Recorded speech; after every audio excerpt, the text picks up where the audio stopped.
Hello, listeners. Welcome back to the Crystal Conversations podcast. I'm so glad you're here. You know those moments when you walk into a room, maybe you've never been there before, or it's a familiar space and somebody catches your attention? That one person that you're just like, man, I hope I get to meet them.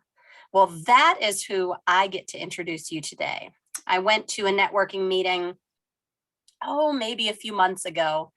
And at this point, I had seen the group. I had knew it was a good culture. It was a group of women who were out to make a difference in our region. But there was just one person that stood out. They felt like they were there to serve. They were there to deliver. Little did I know they were our featured speaker for the event that day. And so I was just blessed by the conversation that she delivered, and I knew I had to share her with you. And so it is my honor and privilege to introduce to you and allow you to get to know a little bit more about Nicole Narvaez Mans. She is the owner of the Nikki's Magic Wand, which I cannot wait for you to hear more about. But more than that, she is a mom, she is an entrepreneur, she is a worker. I appreciate her presence, and I'm glad you're here with us today. Nicole? Thank you, Crystal. It is my pleasure. And you were my person, right? That I told you when I was speaking and as the featured speaker, who, typically when you're doing that, you will search the crowd for someone who gives you those encouraging eyes, and that was you. So I think it's wonderful that we're taking this out of that setting and we're continuing our conversation. So I am Nicole Narvaez Mans, originally from Philadelphia, Pennsylvania, came to the University of Pittsburgh when I graduated high school and ended up making Pittsburgh my home. Since that time, so that's been a long time. I came here in 1989 when I graduated high school. And so now I have officially been here far longer than I ever was in Philly. But Philly's still home. I still consider myself a Philly girl. In Pittsburgh. Pittsburgh is home, but Philly is just hometown, right? So it's like the roots are there, but you've bloomed farther than Philly. Exactly right. Yes. So I started off as a business major, just really for no other reason other than I said, well, I don't want to be a lawyer or a doctor. And I felt like those were the three options, right? Lawyer, doctor, business. So did business, discovered I was interested in HR, didn't go into HR right out of college, but landed there. And so now I actually work in HR. I'm a manager in HR at a large financial institution. And so my team does a lot of different things: affirmative action compliance, separation processing, HR policies. And that's been great. I've been doing that work for over 25 years. And back in 2009, I had an idea. I was driving down the street and I had just purchased a lip gloss and I had only had it 2 weeks and I could not get another drop out. That's the worst. Yes, right? And it was so annoying. I saw it, up in the top of the tube and down in the bottom of the tube, and it just could not be reached. And I said, I ought to invent something to get this out. And I did. And a few years later, after patent attorneys and business attorneys and manufacturing and all of that, December of 2012, launched Nikki's Magic Wand. And it has been a wild ride of literally a roller coaster of the lowest lows and the highest highs. One notable high is being able to present it on QVC 6 times, which really establishes you in a nice way as a business owner. But if you don't keep the fuel going, the momentum going, it just becomes did you ever recall you know who Al Bundy is, right? Oh, yes. Yeah. Do you remember Al's claim to fame? Oh, the football. So he had 4 touchdowns at Polk High. Yes. So it's all he ever talked about. That was his, because he felt like he led such a terrible life, but he had that shining moment. And I've just committed not to let my QVC appearances be my 4 touchdowns. So I just keep moving. And, so I'll take a break there. I can move on to the book stuff, in a minute, but, I'll take a break there. So we can hear your voice again. No, I'm just so excited that you didn't have to choose to stay in one place, to stick to one major, to choose one goal. Even in your career within the HR fields, there's so many different sort of branches that you've been able to use different skills. Because before I had my experience with the HR and the workforce development world, I actually would think of HR like, oh, they're the ones that interview, end of story.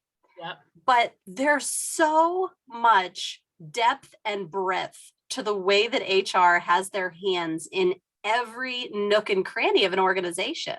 Yes, it is so true. That's an excellent point. And I think that piece that you mentioned, the interviewing, that was what piqued my interest when they had come on campus and started doing interviews. I was like, oh, it might be cool to be on the other side of that table. Yet I never did that kind of work in HR. It's always been, yeah, I've never been a recruiter. I work with recruiters a lot, but I've never been one. And so it's funny that that's what piqued my interest, but that's not ultimately where I landed. But you're right. HR touches compensation, that's your health benefits, that's your, your performance evaluations. It's compliance with diversity and inclusion. It's all of those different things fall under that HR umbrella. It shapes the culture and it sets the standard. Like if an HR team does their job poorly, it really trickles into the strength of the teams, the strength of the leaders, the productivity of the organization, how far it reaches. It really has fascinated me because I got out of the military, I went into communications, and then I jumped over to mental health. And God had called me into a stint within workforce career development, into the diversity space for military and spouses. And the amount that I learned, I was fascinated by the amount of skills my HR partners brought to the table. It really lit up my soul because you don't get the credit you deserve. Yes. I appreciate you saying that. And it's, it's tough too, right? Because what happens when something's going wrong? Call HR. What happens if there are employee issues or, combative employees or, call HR. So yeah, it is. It's multifaceted for sure. So are there skills that carry? Because one of the things you mentioned when I first encountered you that really I gravitated towards the idea because I don't like division. I like finding the threads that bring us together. I like finding how two people who are seemingly very different or two groups or two ideas can come together. What is the connection point? And one of the things you shared was you can have a 9-to-5 successful career and be a successful entrepreneur simultaneously. You weren't willing to give either up. No, I wasn't. And I think there's a lot of pressure out there for people to do that, right? For people to give up corporate America to pursue entrepreneurship. And I'm always over here kind of going, they don't have to be mutually exclusive. You aren't a failure or a fake entrepreneur if you have not left your job. For me, honestly, my 9-to-5 is a part of my identity. It's a part of me that I am still actively growing, teaching my team.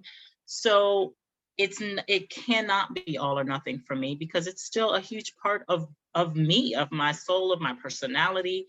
I would not have as full of a life if all I was doing was chasing sales. It would be a busy life, right? A stressful life.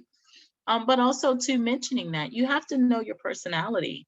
And I just don't have that personality to have that sales fervor every second of every day. And what we know about entrepreneurship is if you don't have that fervor, you will not eat. Yes. You And won't. then you push harder and you end up hurting yourself, where the fulfillment and the passion that you get in the 9-to-5 role actually fuels your brain power and your creativity in your own business. It does. It does 100%. And, it can be a source of financial fuel for your business. You're earning money here. It's your money. If you want to take some of your salary and put it into that business, then that reduces all of the loans we're talking about, whether that be family or banking or whatever. There are a lot of benefits to it. Now, are there cons? Of course. Do I have all of the time that I need to grow my business? I don't, right? Because I'm on someone else's clock technically. But as more things have gotten flexible, quite frankly, the things that we can do with a lunch period or the things that we can do, right after work ends, they're vast. And so, it can be done.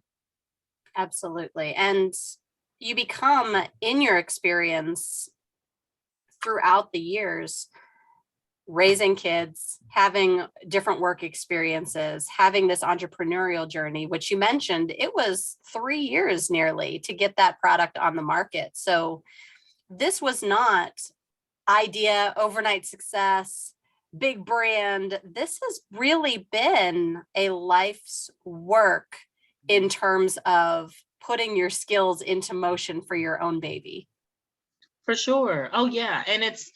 And I'll tell you, so I had the idea in 2009 in December, did some action on it early 2010, and then got promoted at the 9-to-5 and completely put it down for the rest of 2010. I'm talking about the whole year. And so out of the 3 years, that was literally a year that nothing happened because I wanted to do a great job. And that's real life. I mean, yeah. For those of you listening, please give yourself the grace and the honor to know that it's okay that certain ideas are put to the forefront, certain responsibilities may need to be bumped up, but it's the act of owning the value, because just because you put it down for the rest of 2010, you picked it back up. Like, you owned this sort of God-given idea and put it into motion. Yes, I did. And that's not to minimize the difficulty of starting a business, because that's hard, but that pales in comparison as keeping it going, because at the beginning it's exciting, right? It's new, it's fun. It's, oh my gosh, I've saved this money, I'm going to do this. What happens when the time gets hard? What happens when family emergencies happen? How do you keep that motivation up? How do you keep going? That's the challenge. It's no wonder the cliche sort of statement of you really got to hone in on your why exists, because if you have no drive, like excess fuel stored up, knowing that reason for this push, it can be exhausting. It can. No one's holding you accountable. No one's holding you accountable, and it's super easy to put down. I mean, it couldn't be easier, the concept of, do I do this extra work, this extra brain power, this extra time, extra money, or do I not? I mean, it's, 9 times out of 10, you're going to go, no, I'm not, but it has to mean something to you. It has to. And you and I shared, I told you, all those times when I thought about quitting, I felt like God gave me the idea, gave it to me, not someone else, to me. And so it's for me to do something with. And that's what's important. That's what keeps me going. And sometimes we don't realize the value in our unique creativity, to understand that the pain points, the plot twists, the devastation, as well as the milestone moments, those were given to us as we sort of weave through these years of life.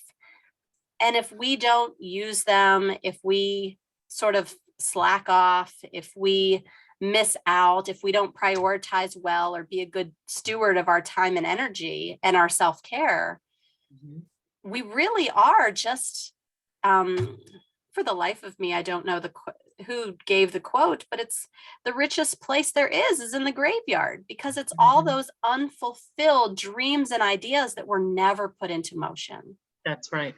That's right. What are you leaving on the table?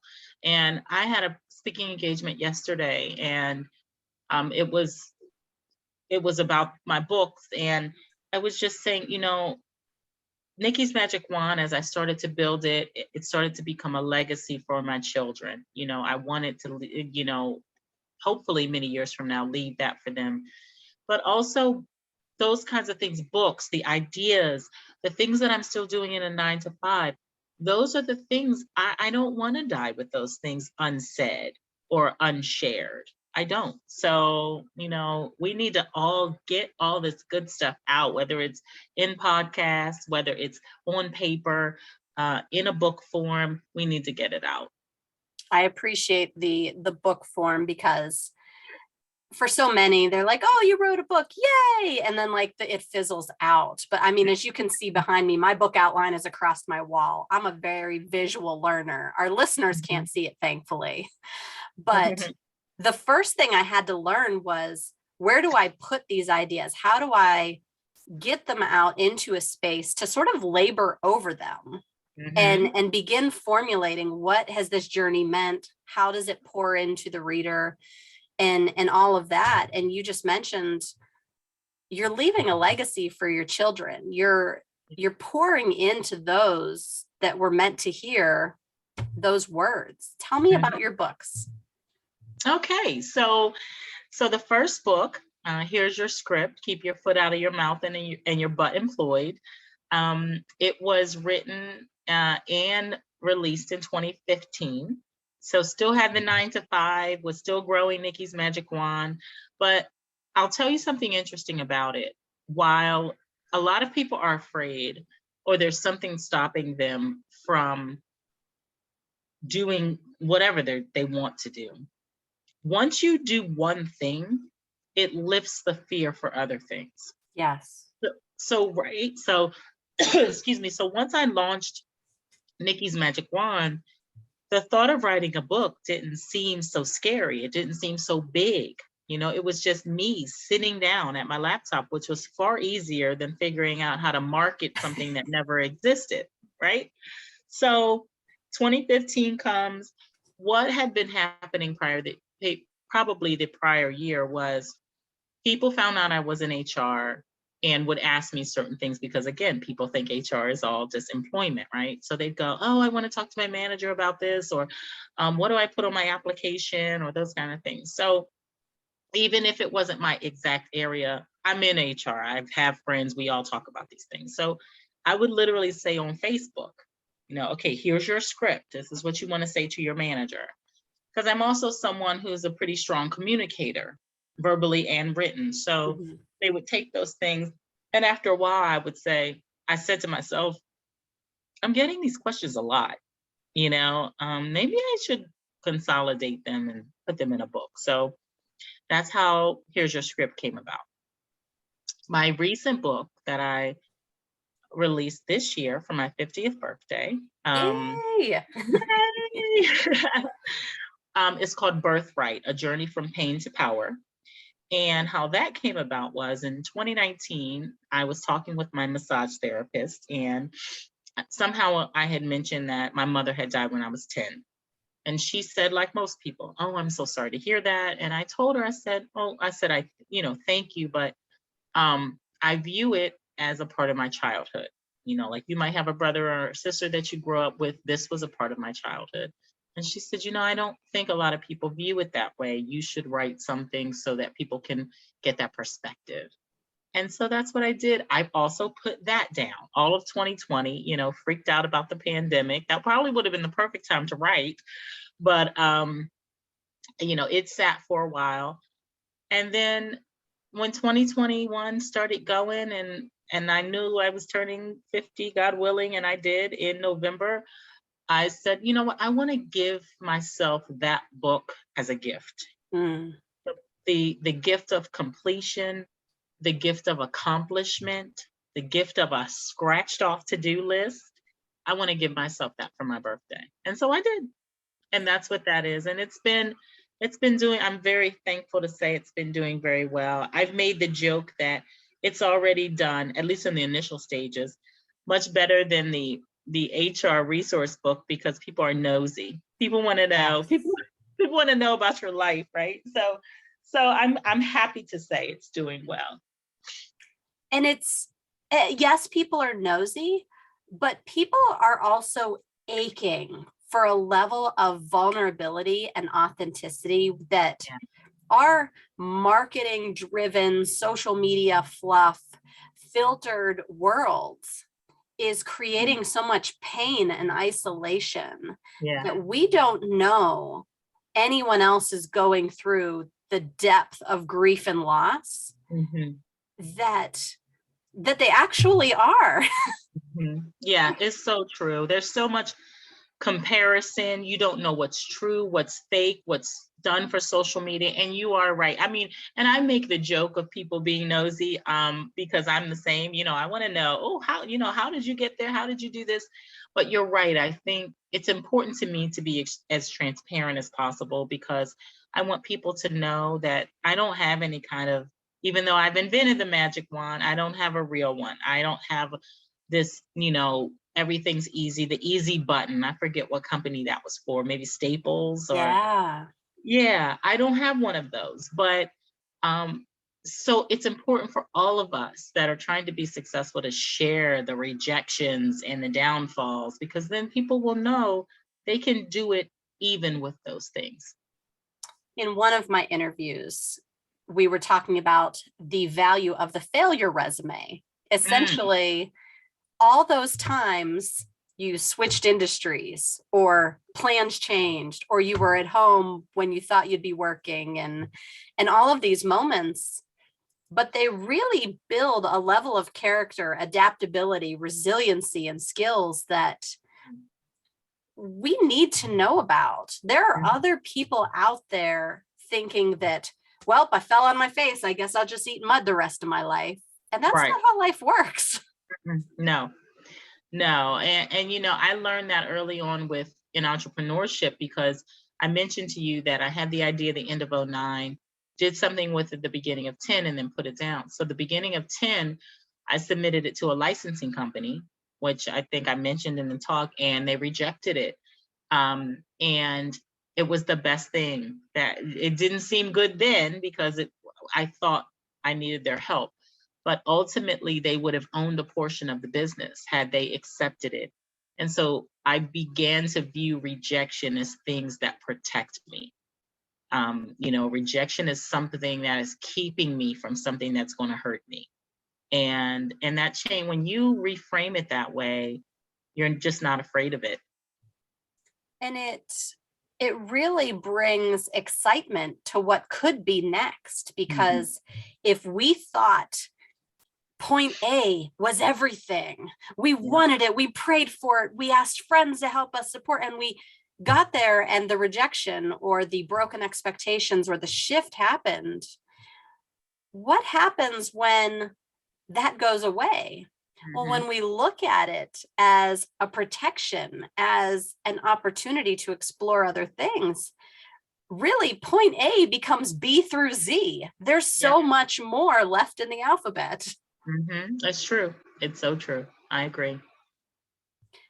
How has it been for your family to watch you balance taking care of yourself as a woman, being someone who works a regular job like everyone else, but at a really good point in your career, and then also run a business and have these books? Yeah, that's a great question. I should ask them. If I had to guess, I'd say so my daughter's 24, and so she saw, a long time before there was the business, and it was just the 9 to 5 stuff. And then she saw me add that on. How I saw that affect her was she began to be open to doing other things. So she didn't, it didn't just have to be, the summer job at McDonald's or something. She could teach herself to do hair, and she could, do that. Or so I saw her expand her mind into that. For my son, I think for him, because he has his own dreams of the NBA and all of those things, I think he definitely appreciates my work ethic and how hard I work. I think for him, I've had to be very intentional about whose dreams are we pursuing this weekend. Like, if I have a vending event for Nikki's Magic Wand, how can we fit this into your basketball schedule? So he and I are kind of in this dance where, I'm making sure I'm supporting his dreams, getting him where he needs to be, while also fitting mine in there. So it's been a dance. It has been a dance, but I think they're proud. I think, they've both been approached when I wasn't around, like, are you that Nikki's Magic Wand lady's children? And, they're like, yes, We don't want to be those kids, but we right. are. Yes, we are. Yeah. So, it's been good. I have to say, I'm thankful to be able to model something for them that's not just, one way of doing something. And it models to other moms, I think, the battle with the guilt of you can't do something until your kids have kind of launched and flourished. I mean, everybody knows my son's only going to be 6 here. If he is near me, my brain shuts off to anything else.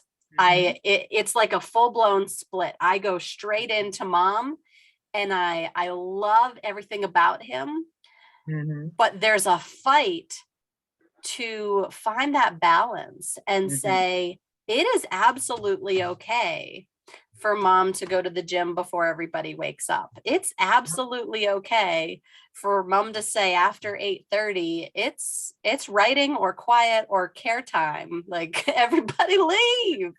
So that balancing game with your son and the duel of the dreams, it doesn't have to be against each other, it's for each other.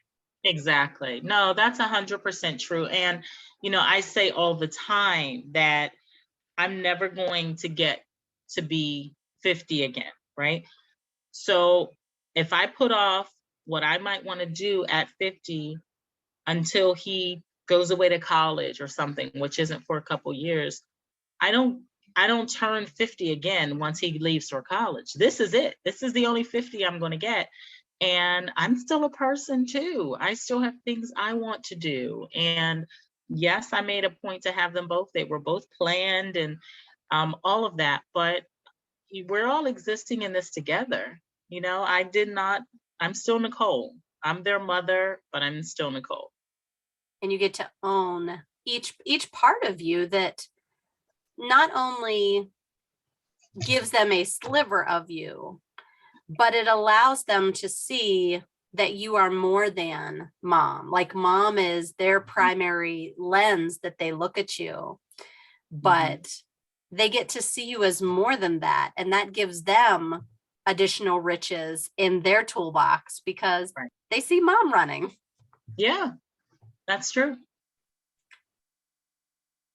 Did you know that this is where you'd be when you decided, I'm leaving Philadelphia, I'm going to university, I'm stepping into a degree program? Did you know you had all of this in you? No clue at all. No clue at all. I had no entrepreneurs in my family. I was reared to work a 9 to 5, and you go to work, you earn your check, you pay your bills, you take care of your children.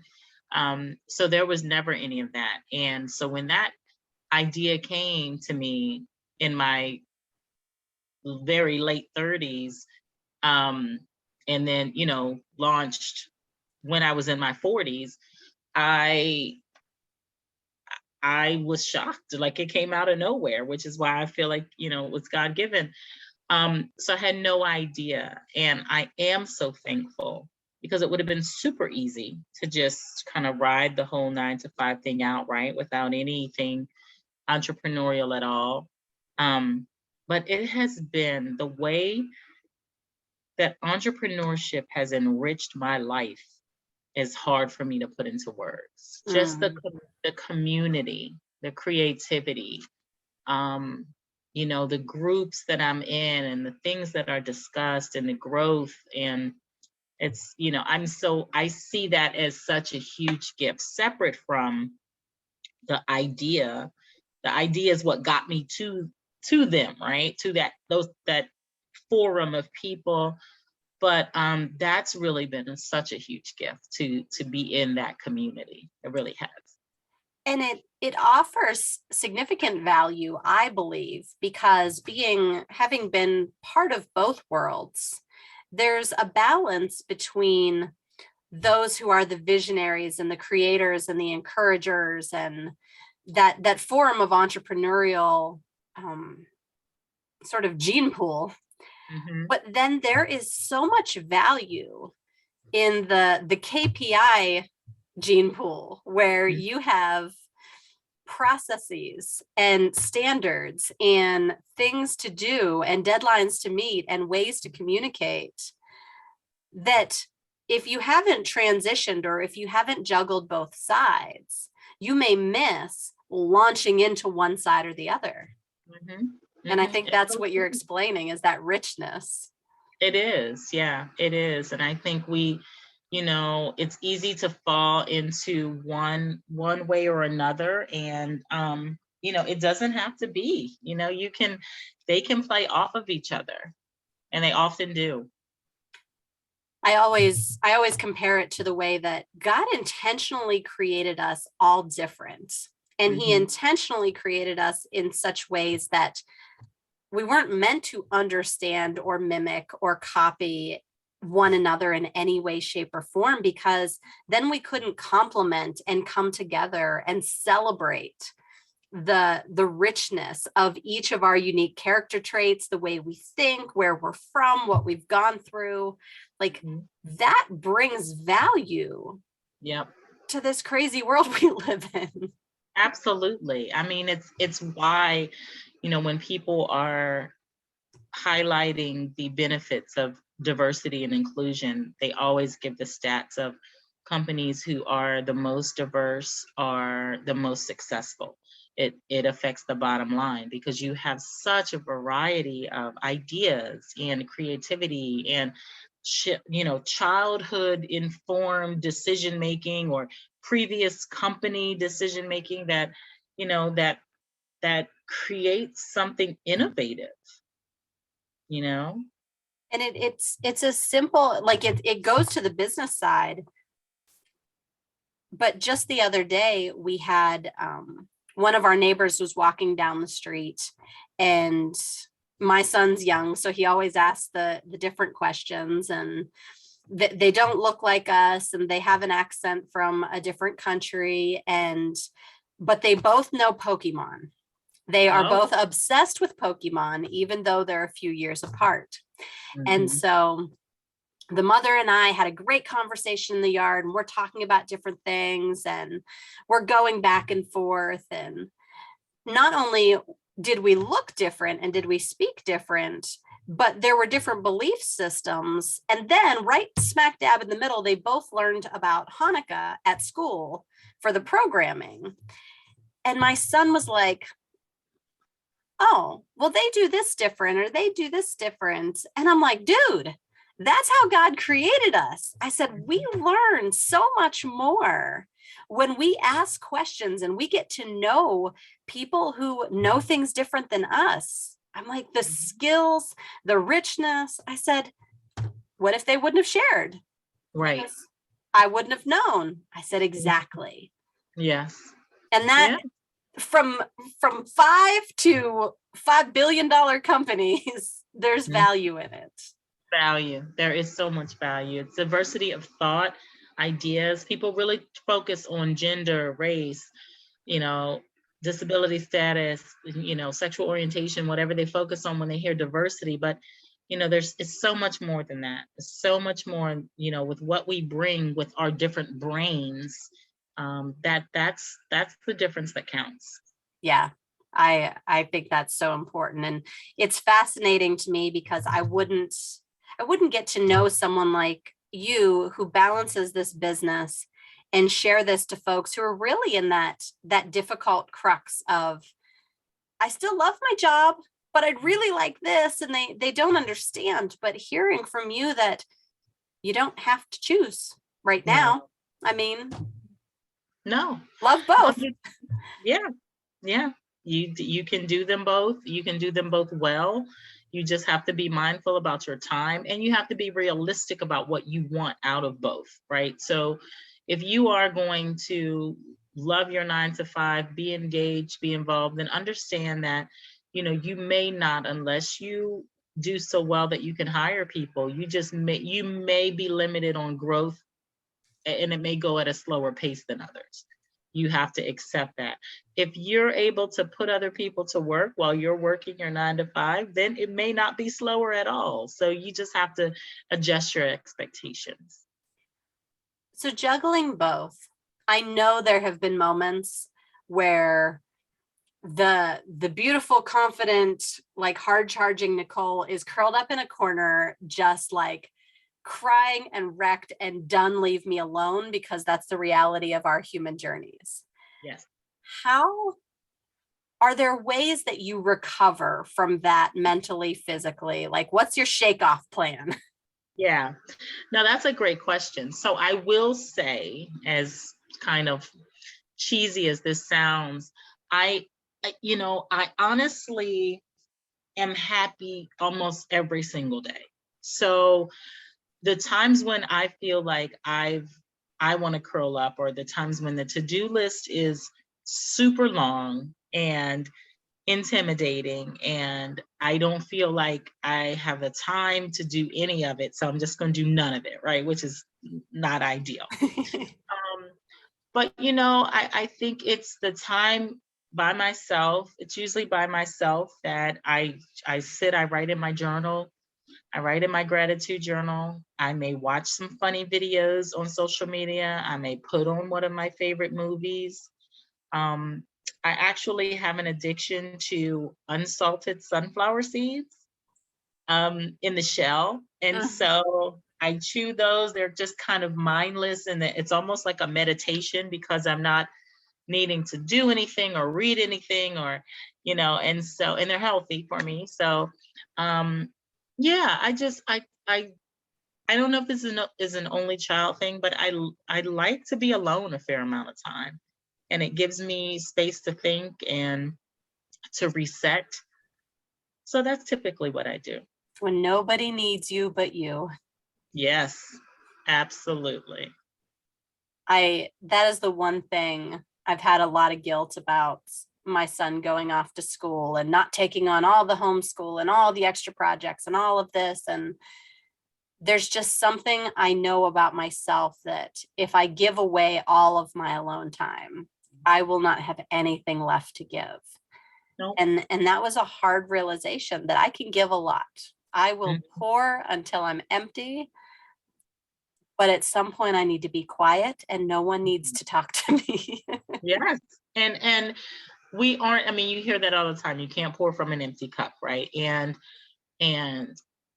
are we doing, it's almost like the thing of, I'm going to stay in this bad marriage for the kids.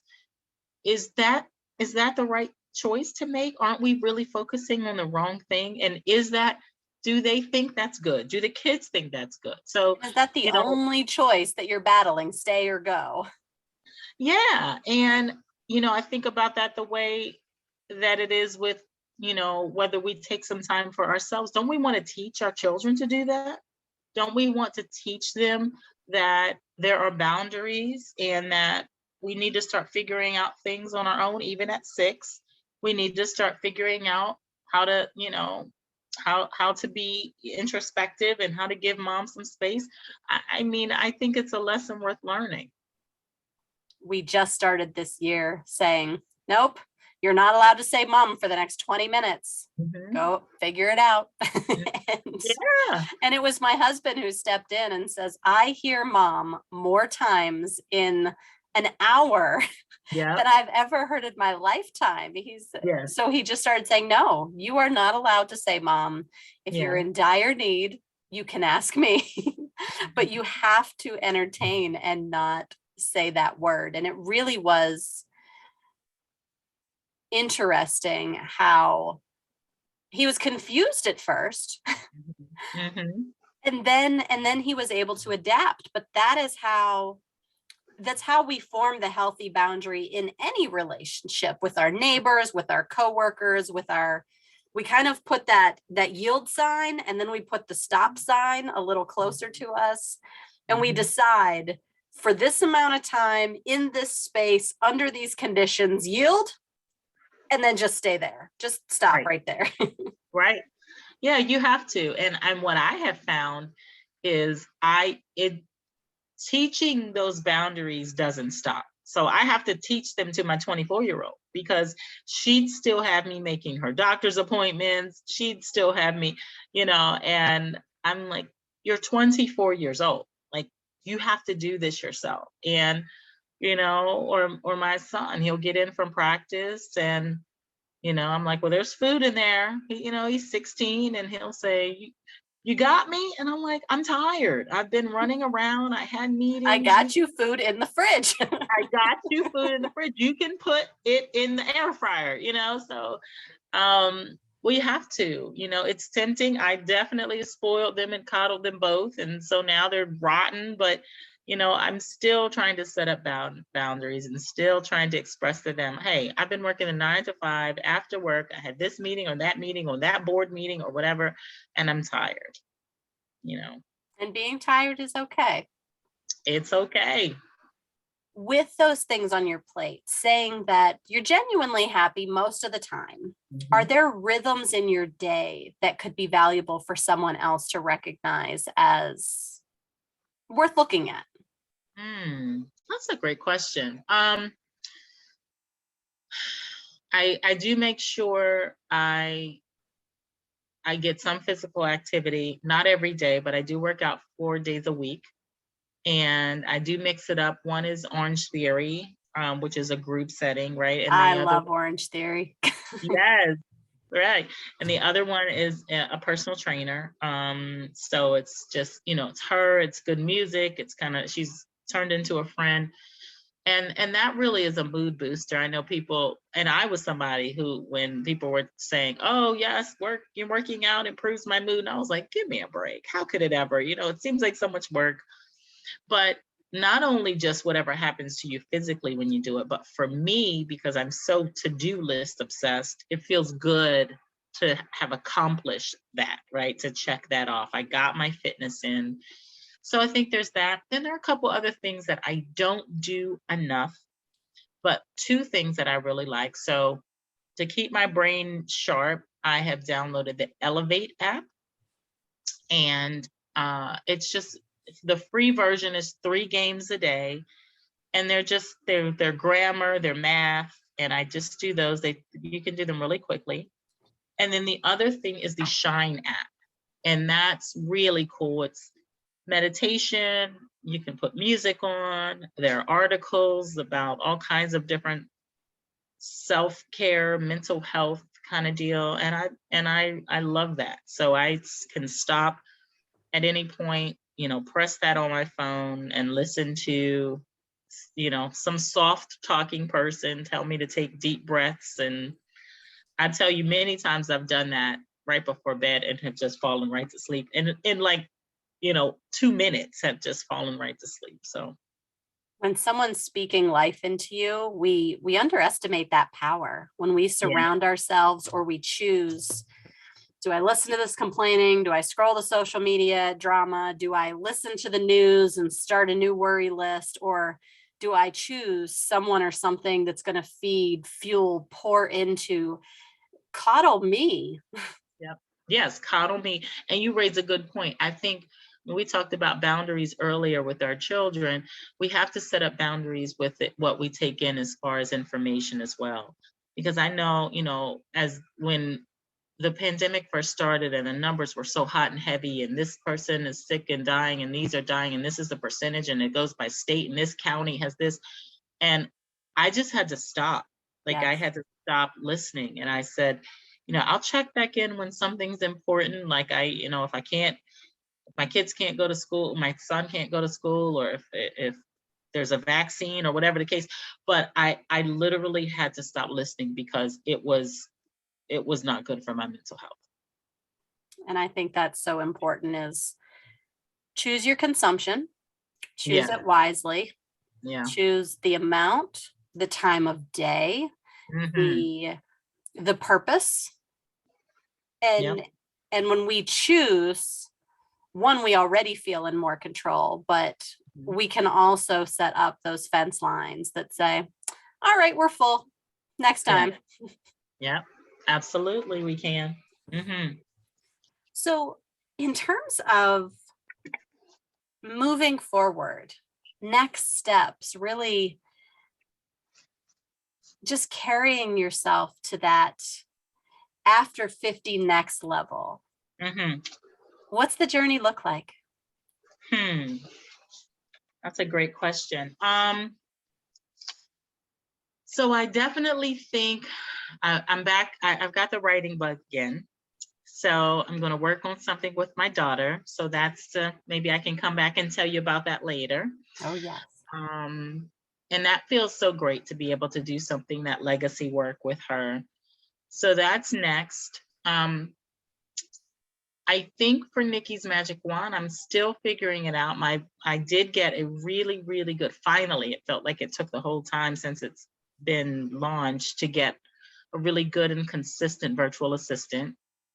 So I have her helping me, and I feel like there's some growth that can really happen there. So the goal for Nikki's Magic Wand is I really want to focus on wholesale and have the wand and glosses in, boutiques all over the country, all over the world. And that's the kind of growth that I'm looking to do and will focus on in 2022, and more literary works to come as well.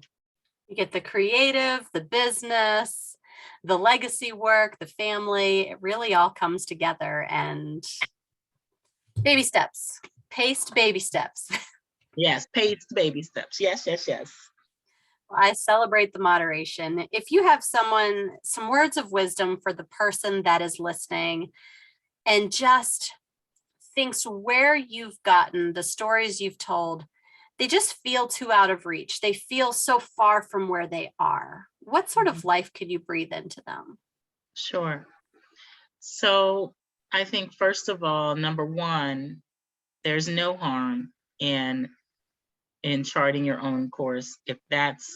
If you want to spend your life as an accountant, or you want to spend your life as a barista, or you want to spend your life owning a hot dog cart, there's nothing saying that you can't do any of that or a combination of those things, right? And so for people who say, oh, it's a money thing, I don't have money to get started, one of the things I do tell them is there's plenty of research to do before you launch anything, right?